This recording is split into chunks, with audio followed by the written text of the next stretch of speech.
see you in our salons Mечта Bьюти also. Okay. Today, if it's possible, of course. And right now, I will ask you some questions. What's the specifics of clients in the beauty industry? In the beauty industry, they want warmth, they want a smile, they want friendliness, they want somebody that is very personable. Yes, okay. Okay, how can a manager build a relationship with co-workers in the beauty industry? Employees are driven by recognition, not money. If you want to motivate employees, you got to make the employee feel special. You got to treat them like royalty. You got to give them positive feedback every day. And in the Russian culture, there's too much yelling, too much, if you don't do this, I'm going to fire you. That doesn't mean you don't discipline people. That doesn't mean you don't demand performance from people. But when people do a good job, you got to let them know. Marina on my staff gets recognition almost every day from me, and she does an incredible job. I always give her recognition. Awesome, you're great. I love working with you. People work for more than just money. Great. What do you teach employees of the industry of beauty? I teach the elements of customer service. I think the fundamentals is what you need. There's 6 principles that I teach. Feel good about yourself, pump yourself up. My first major client was in the beauty industry in 1971. Was it successful?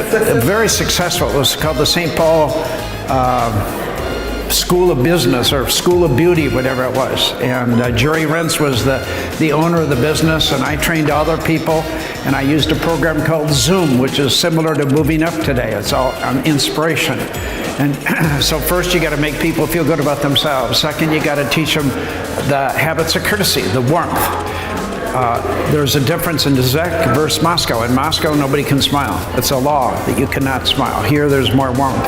Third is you got to have positive communications, both verbal and nonverbal.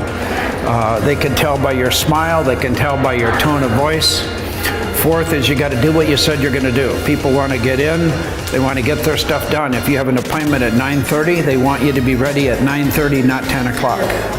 And then you got to listen, really tune in. So when a person says, here's how I want my hair, or here's how I want my fingernails, whatever it is, or here's how I want the massage, you have to listen to the customer.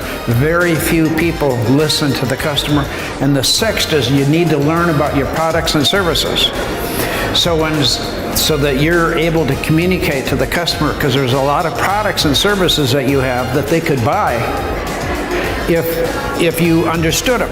So everybody working in your business needs to know every product, every service, backwards and forwards. So when they're talking to the customer and they've listened to what their needs are, they can then help them really buy some of the other services that you have. Great. Okay, what do we need to do if the employee doesn't want to keep standards? If they don't want to perform, first you got to train them. You got to teach them the art of customer service. If they're unwilling to do that, you identify your most favorite competitor and you help them get a job there. You have to get rid of them. What do you... Dead people are the most expensive employees that you got. And this is a good master of massage, for example, but he didn't want to make good service. So my pet peeve with massages, my number one pet peeve, is when I pay for a 60-minute massage, I want 60 minutes. I don't want 55 minutes, and I don't want 50 minutes. And I'd say that a large percentage of time, people are trying to reduce it to 50 minutes. And I always check the clock. So it's and I won't tip at all if they cut the time short. What do you wish to the Mечта Beauty and how they should do that? Yes, Mечта Beauty is my company. What can you advise? Give some advice to the company how they can reach it. Well, first of all, you're a beautiful woman. Thank you. But you dress well, you look well. Okay, so if you're in the beauty business, you need to have the image. You know, you need to look that image. So people need to be careful of their weight. If you're doing hair, you know, you got to be able to have the right kind of hair. your image is very, very important. And I think that a lot of people don't take care of themselves. I have a book called Moving Up that's in Russian, and another book called Cashing In. And one of the things I believe is that if you're going to be successful, you have to personally take care of your body, which could include massages and everything else, but you're presenting yourself. It's just like myself as a speaker. I could come in and dress like a slob, but I need to dress like a high-profile individual from the United States, and so your dress and how you present yourself is very important, and that's a skill you can learn. So you need to spend, every employee should spend time every day improving their own skills. My grandson, and I'll mention in the seminar, is 9 years old, and he reads 2 self-improvement books every week, adult books. Okay, so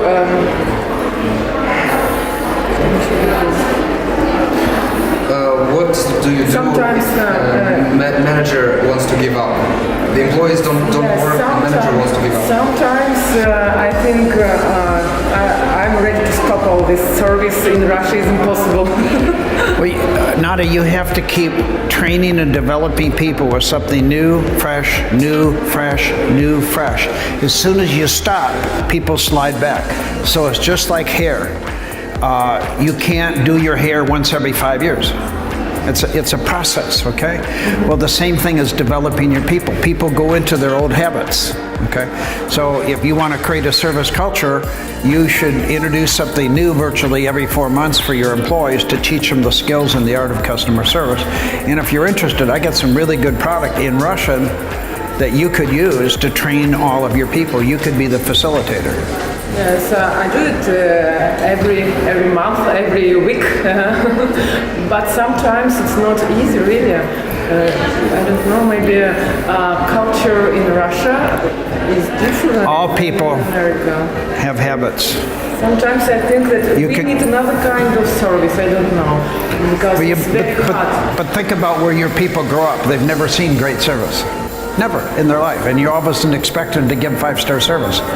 So you have to keep changing their mind. Our products change behaviors and attitudes, teach the skills of customer service, and build employee morale and teamwork. Any other questions? Last one. Hi, young man.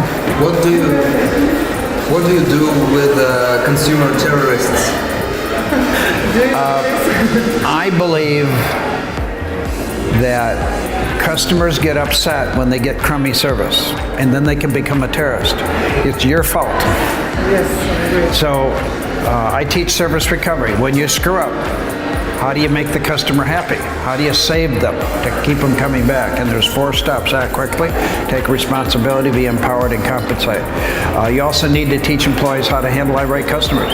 Very few people know how to do that. Most employees would just soon get rid of the customer. They don't care. They know that you're a rich woman. They know this is a very rich city. Millions of people live in this city, and they have millions of dollars to spend on beauty, and so they don't care. Okay? That's why people need to understand this is a customer. So if you have a terrorist, I'm a terrorist with Aeroflot Airlines. I hate the airlines.